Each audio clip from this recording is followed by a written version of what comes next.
हमारे यहाँ पकौड़ों के लिए सोडा डालना बड़ा मायूस समझा जाता है कि बेसन में सोडा अगर आपने डाल दिया तो आपने पकौड़े बदमज़ा कर। दादी अपनी बटुइया में से चवन्नी निकाल कर, वो मेरे वालिद को भी चवन्नी मिलती थी, मुझे भी मिलती थी और मेरे बेटी को मिलती थी। देती चवन्नी थी हूँ, कभी किसी को आटा नहीं दी हूँ। 1-2 किलो सिवैयाँ, 1-2 किलो चीनी, थोड़ा सा नारियल और 150 रुपये शब बारात पर और ईद पर।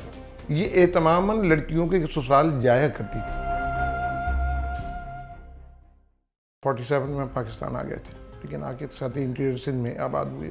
57 में कराची आए, लियाकताबाद में, क्योंकि बिल्कुल नई आबादी थी उस वक्त, वहाँ क़याम हुआ।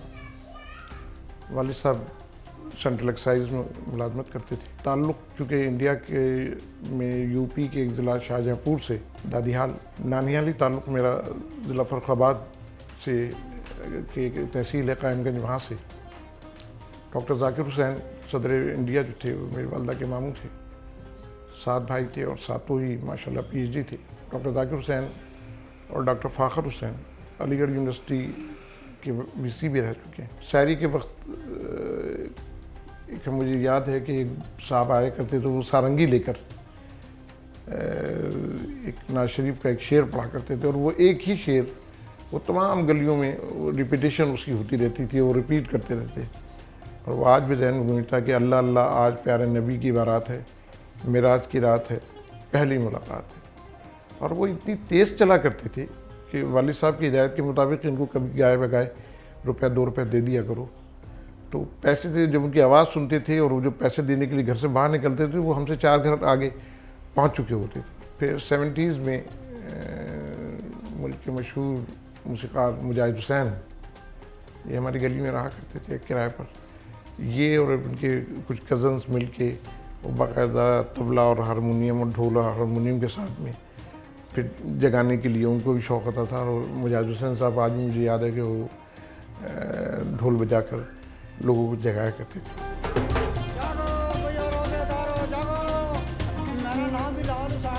उसके बाद में फिर कुछ ढोल वाले आ गए और वो ढोल बजाना उन्होंने शुरू किया, और ढोल बजा के बाकायदा अपना नाम लिया करते थे कि रखो रोज़ा पढ़ो नमाज, कल्लू ढोल वाले की आवाज़ या मोहम्मद अली ढोल वाले की आवाज़। उस बच्चे की खुशी का अंदाज़ा ही नहीं जो पहला रोज़ा रखा करता था।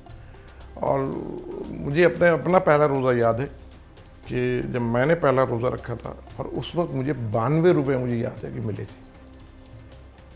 और वो मेरी दादी जो ईद पर जिनके यहाँ जाते थे, उन्होंने मेरा एक कुर्ता, मुझे बेचारी खासी ज़ईफ़ थी, उन्होंने कैसे वो काढ़ा होगा, मुझे काढ़ कर कुर्ता, लखनवी टाइप का कुर्ता था, मुझे आज भी वो याद है कि उन्होंने वो काढ़ के कुर्ता मुझे दिया। रमज़ान की अफ्तार की तैयारी करते वक्त जो फ़िक्रमंदी वालदा की होती थी, वो अब मैं नहीं पाता। अब अफ्तार से 10 मिनट पहले वो बेसन घोला जाता है, उसमें हमारे यहाँ पकौड़ों के लिए सोडा डालना बड़ा मायूस समझा जाता है कि बेसन में सोडा अगर आपने डाल दिया तो आपने पकौड़े बदमज़ा कर। मुझे एक जो ख़ास बात याद है, वो मेरी दादी होती थी, अल्लाह उन्हें ग़रीक़ जन्नत करे, उनका इंतकाल 91 में हुआ। तो 91 तक तो हम 3 नस्लें थे, यानी मेरे वालिद साहब, मैं और मेरा बेटा, उनके घर जाया करते थे। बड़े एहतमाम से 15-20 किलो शकरकंद जो होती थी उसको उबाल के रखती थी, और एक दही होता था, मटकी वाला दही कहलाता था, सेपरेटे का दही कहलाता था। वो जब उनके घर जाते थे और वो दादी हमारी एक प्याले में थोड़ा सा शकरकंद और उस पर दही डाल के दिया करती थी।